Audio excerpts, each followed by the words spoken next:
Les jeunes confiés à l'aide sociale à l'enfance sont logés jusqu'à leurs 18 à 21 ans, en famille d'accueil ou en foyer. Devenus majeurs, ils seraient chaque année 27 000 à devoir quitter le dispositif de l'ASE et par conséquent à ne plus bénéficier d'un toit.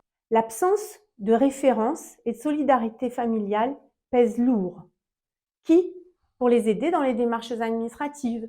Qui pour se porter garant?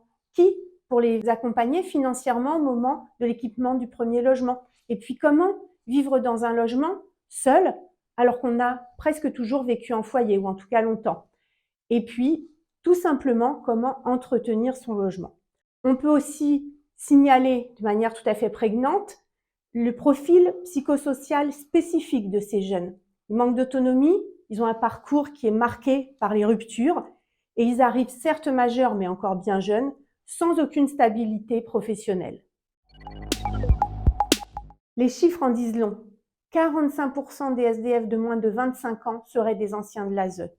Pour ceux qui ont un toit, 40% sont hébergés par un tiers, 22% sont hébergés en foyer et 38% sont locataires, dont 9% en HLM.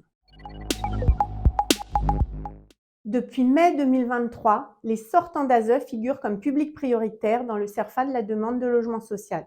Les organismes HLM adaptent leurs pratiques professionnelles pour les accueillir au mieux.